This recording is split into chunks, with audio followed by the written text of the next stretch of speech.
As opiniões emitidas pelos comentaristas do quadro não refletem necessariamente a posição da CNN.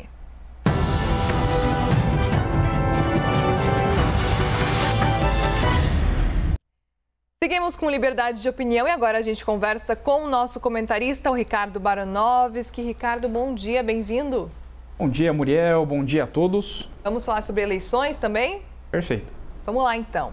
A gente vai trazer agora de novo os números da corrida eleitoral à presidência da República. O ex-presidente Lula lidera as intenções de voto na disputa, de acordo com a pesquisa feita e divulgada pela Genial Investimentos e Quest Consultoria. Vamos ver os números. Lula do PT aparece em primeiro lugar com 46% das intenções de voto. Em segundo lugar vem o presidente Jair Bolsonaro, do PL, com 23%. O terceiro é Sérgio Moro, do Podemos, com 10% das intenções de voto. Ciro Gomes, do PDT, tem 5%. João Dória, do PSDB, aparece com 2%. Rodrigo Pacheco, do PSD, e Felipe Dávila, do Novo, têm 1%. 7% disseram que irão votar em branco, nulo ou não irão votar. Os indecisos somam 5%. A pesquisa estimulada não inclui a senadora Simone Tebet, do MDB, que lançou a pré-candidatura à presidência ontem. Agora a gente acompanha o cenário de um possível segundo turno. Na disputa entre Lula e Bolsonaro, o petista surge com 55% das intenções de voto. O presidente tem 31%. 11% disseram que irão votar em branco, nulo ou que não irão votar. Os indecisos somam 3%. No cenário contra Moro, Lula aparece com 53% das intenções de voto. Sérgio Moro tem 29%. 15% disseram que irão votar em branco, nulo ou não irão votar. Os indecisos somam 3%. A pesquisa também incluiu um segundo turno com Ciro Gomes. Nesse caso, Lula tem 54%. Já o pré-candidato do PDT tem 21% das intenções de voto. 22% disseram que irão votar em branco, nulo ou não irão votar. 4% afirmaram estar indecisos.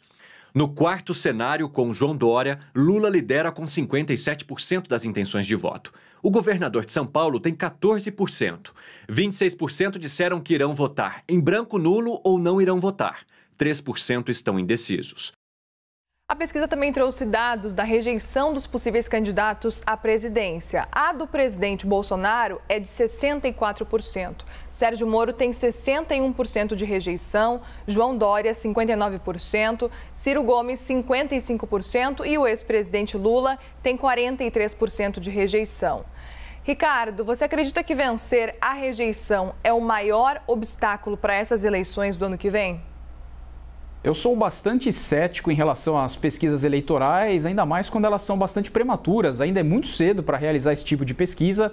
Eu me recordo aqui na legislação, a resolução 23.600 de 2019, diz que oficialmente as pesquisas, com os dados que o TSE impõe, só podem ocorrer a partir de 1º de janeiro do ano eleitoral. Então, neste momento, parece-me que as pesquisas têm interesse para os próprios partidos políticos, para os candidatos, para a economia e não propriamente ao eleitor. Eu não vejo aqui, neste momento, ainda o interesse direto dos eleitores. Trago até uma estatística que nos últimos 20 anos, todas as vezes em que 2 anos anteriores se realizavam pesquisas, o primeiro colocado nunca ganhou.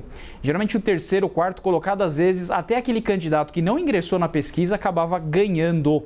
Também não deixo de lembrar que em 2018 tivemos alguns desacertos nas pesquisas, não só no Brasil, mas também, por exemplo, nos Estados Unidos, na época das eleições do Trump, sinalizavam um resultado trocado, depois nas eleições municipais o percentual de algumas capitais. Não é culpa dos institutos de pesquisa, o país ele é muito complexo, ele é multifacetado e hoje com as redes sociais, com as mídias digitais, fica muito difícil saber a representatividade em cada localidade do país.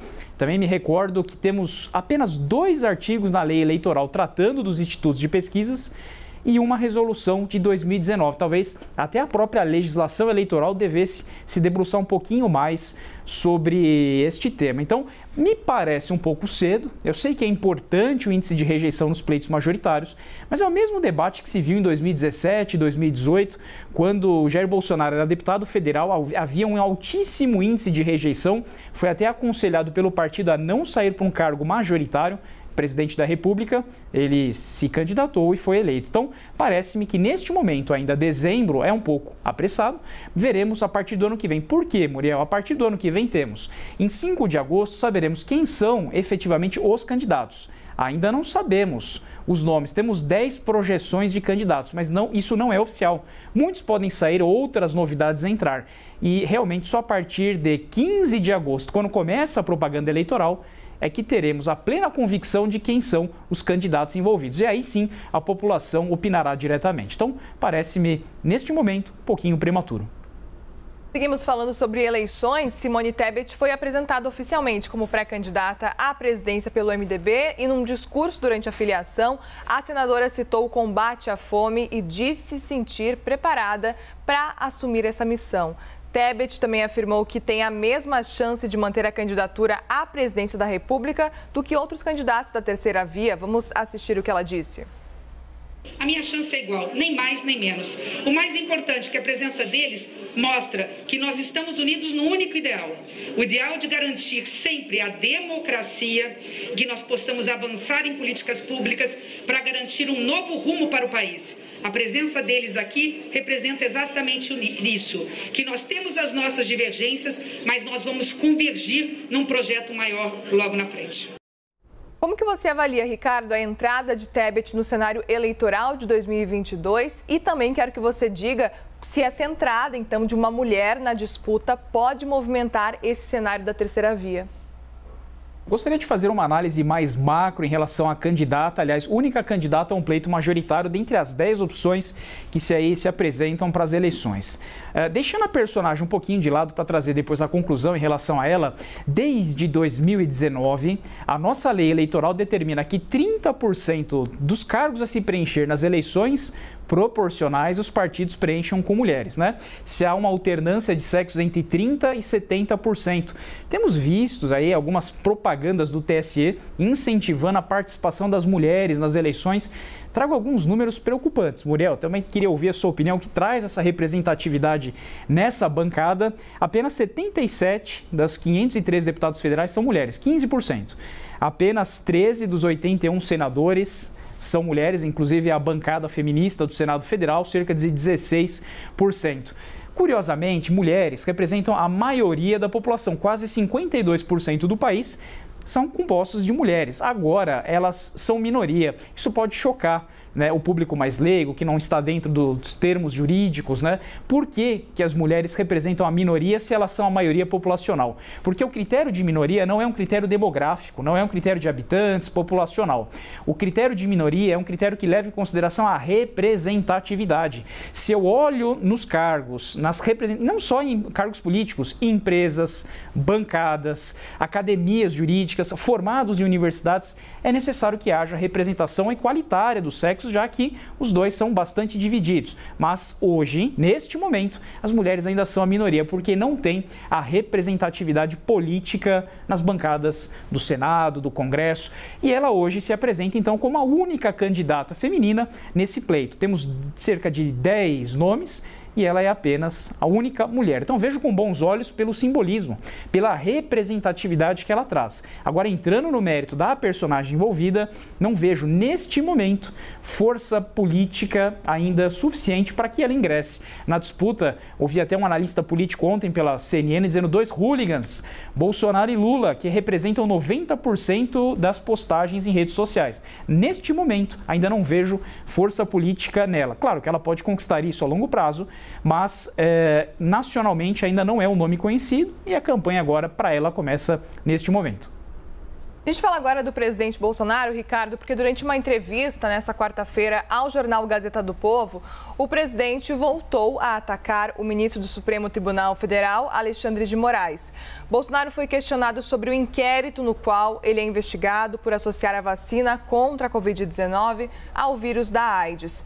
E ao comentar esse caso, ele lembrou de outras medidas tomadas por Moraes, dizendo que ele está avançando. Vamos ouvir o que o presidente disse?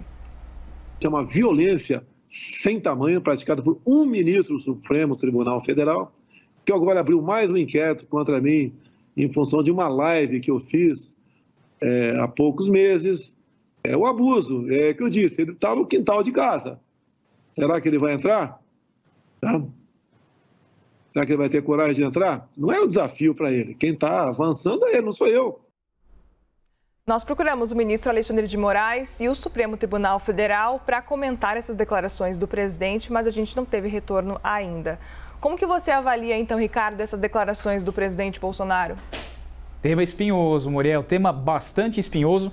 Queria fazer uma distinção até para ver se aclara um pouquinho, né? A população abraça os dois lados e às vezes se esquece um pouquinho das razões que levam a esse conflito de poderes. Diz o artigo 2º que temos a tripartição de poderes. Eles são harmônicos e independentes entre si, legislativo, executivo e judiciário. Isso é uma noção clássica da tripartição dos poderes, inclusive é uma cláusula pétrea. Mas há que se distinguir dois tipos de crítica aqui. Óbvio que os poderes não estão imunes às críticas, né? Aos elogios também não. Então, vejo crítica doutrinária, crítica jurídica, é aquela que eu falo, olha, talvez aqui fosse melhor repensar.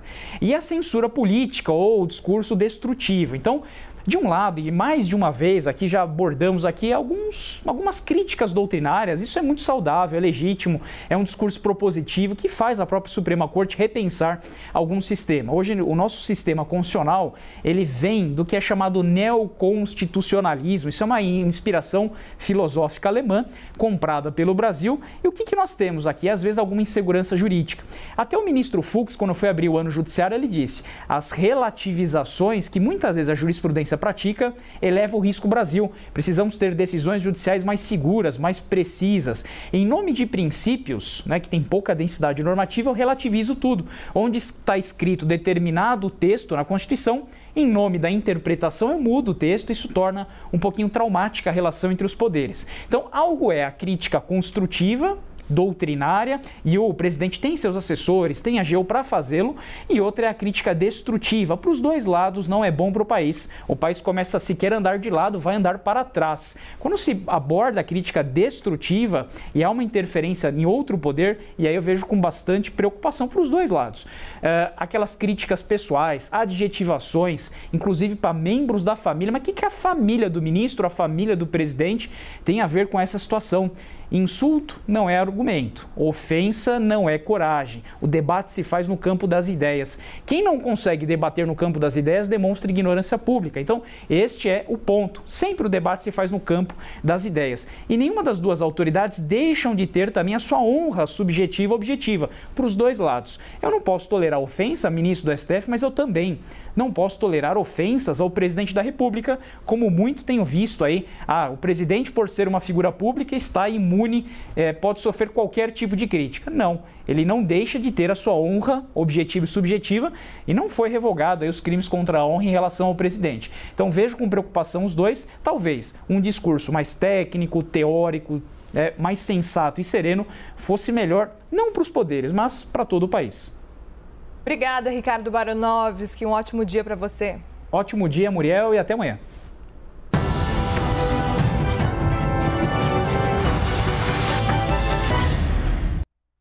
As opiniões emitidas pelos comentaristas do quadro não refletem necessariamente a posição da CNN.